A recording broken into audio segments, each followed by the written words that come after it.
Hello and welcome to the first episode of the Hospitality Podcast hosted by HelloSuite. HelloSuite, as you know, is an end-to-end digital concierge that is transforming guest experience and helping hotels across the world go contactless during such challenging times.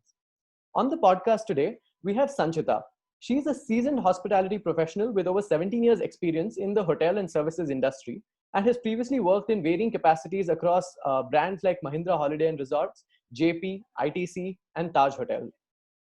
Her experience is in HR functions, and she demonstrates an excellence in impacting the performance of human resources across all levels.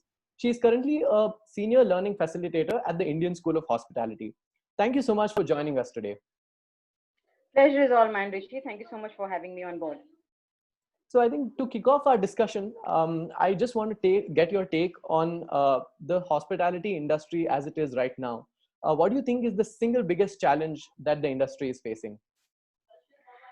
I think one of the single biggest challenge the industry is facing is their capacity to adapt to the changing times that we have, right? And amongst that, one of the most key resources is unfortunately or fortunately human resources.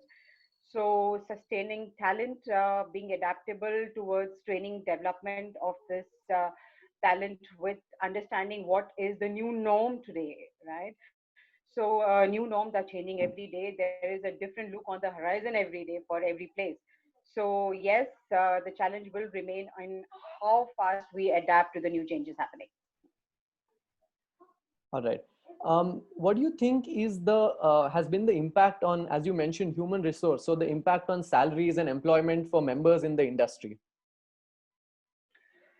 So see, salaries have taken a big setback because no business, no salaries, right? So we have not exactly been proactive in planning such issues. So we have seen a Great Depression way back in the 1800s, and then we not too long ago we saw the such a huge global financial crisis as well, which was about 10 years ago when we all suffered, including India.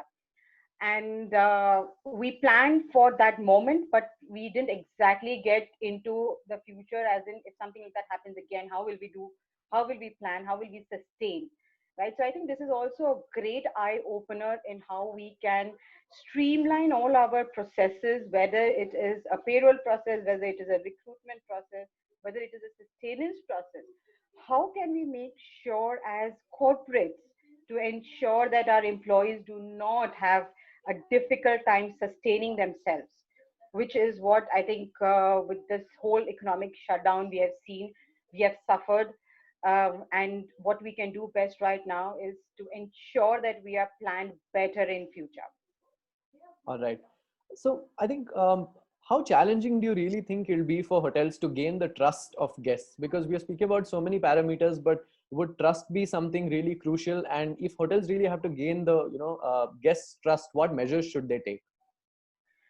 So with larger hotels, Rishi, we have already seen that guests come back uh, to the hotels because they have a great amount of trust factors. Hence, we have all these loyalty programs and stuff like this, which is which attracts the guests back to us.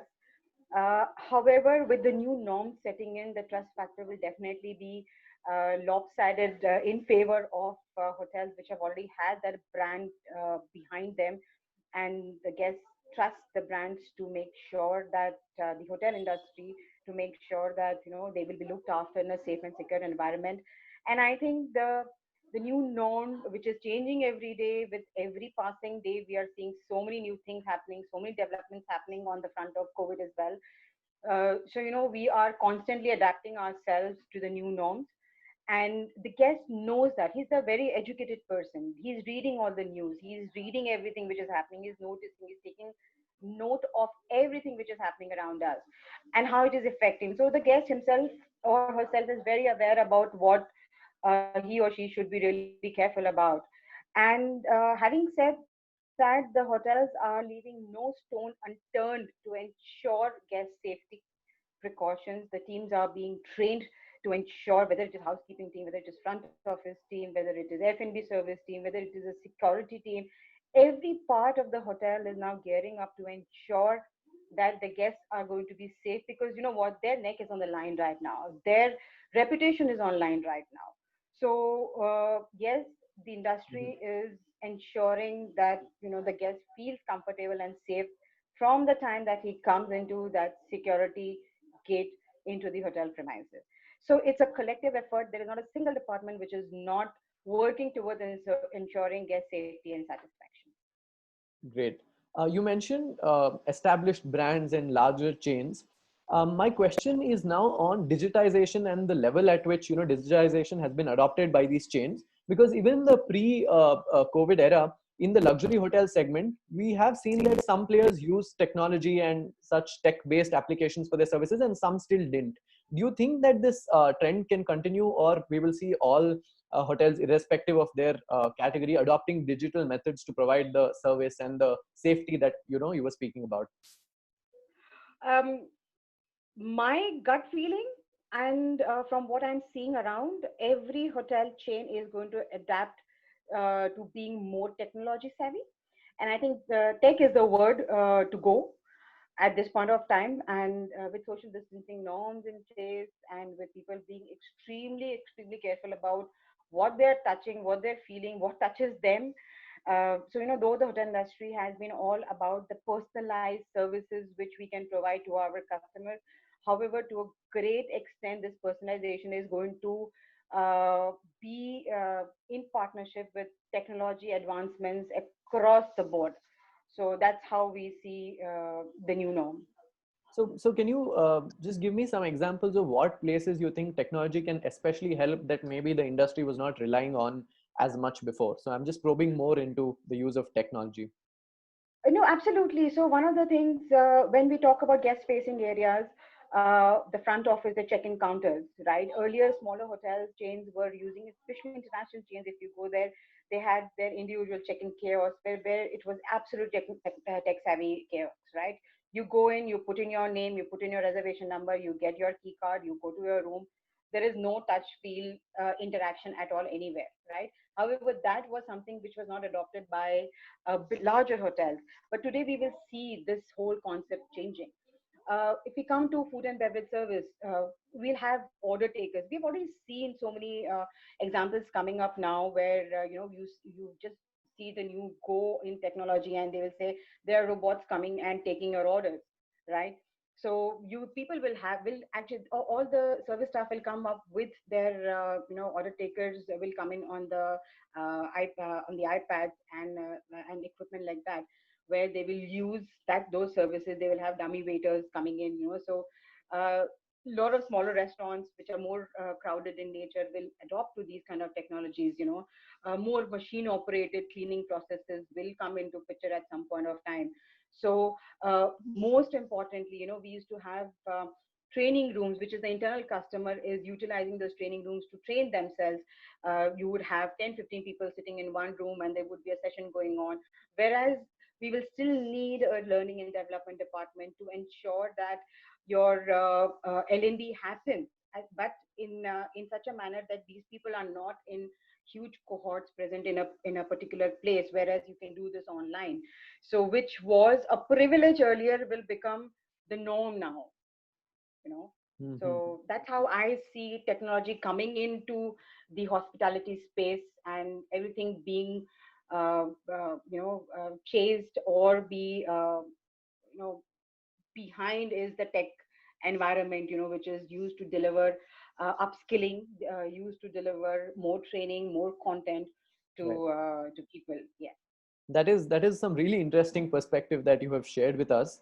I think shifting gears, one other question I want to just pick your brain on: which sector of travel do you think will pick up first? Will it be tourism? Will it be business? Because we're also seeing people's tendencies to not go into any tourism or take risks, but at the same time we're also seeing large segments of business going online. So will this be a double blow in any way to the hospitality industry? Or if not, what sector do you see picking up? What should hotels do to focus on this sector?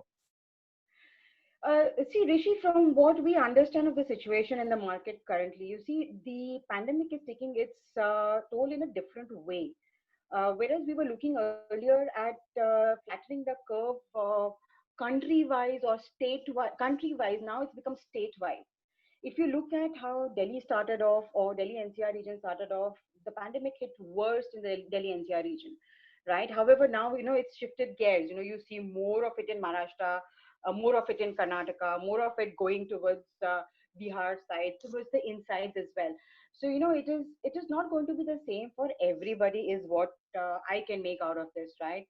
And as a business, when we look at it, we see that statewide businesses will pick up as the cases lower down, as the treatments go up, as the cases start clearing up. You'll see businesses picking up. So it will be one area, one section, one state, one part of a country at one time, which will start picking up, and then that will become a feeder into other markets as well, Mhm. right? Where I agree with your statement that businesses are going online, but we cannot not ignore the fact that businesses run with a lot of human touch, no matter how Right. tech savvy we are, right? You can't sell vegetables online. You still need a person to go deliver it, Right. right? You can't sell services. You still need a person. So where you can use an urban clap, you can use a milk basket, you can use a big basket to order your stuff, but there's still a person required to go and deliver that, right? Right. So today we are seeing that the NCR region has opened up with the businesses. People are coming and delivering, and there's a big sudden bounce back is there. But can we say that to a lot of other states where still the lockdowns are happening? So Goa announced a lockdown effective yesterday. Maharashtra announced a lockdown effective yesterday for 10 days. Bihar has announced a lockdown. Andhra Pradesh has announced a lockdown, right? So there are sections in Bangalore itself, Karnataka as a state, where they have implied a lockdown. But at on the flip side of it, we have seen Delhi NCR bouncing back. Okay, so they are Yeah. coming back into business. We are seeing a lot of deliveries. It's not just the bread, eggs, and milk which are being sold now. Only those shops which are open. People are taking precautions, and I think it's very wise to do so. More and more people, especially in India, we understand that we live in very close knit communities, so Mhm. we have to be especially careful. We believe in large. We have large family systems. So one person getting it, entire family gets it.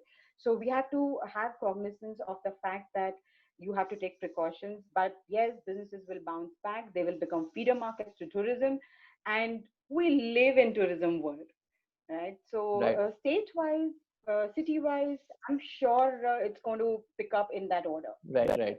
So I think two important takes from your thoughts. I think one, for the hoteliers out there, you're calling for widespread adaptation, digitization, and I think two, you're also saying you cannot write off the hospitality industry because tourism and human touch in business is extremely essential. So you are trying to tell hotels that look out for what is the local situation and adapt as quickly as you can to the needs. So on this note, I think, is there any other one last thing that you would advise that you would give as an academic to the hoteliers out there who are, in the middle of this crisis? What would be one last, I think, word of advice that you would give them?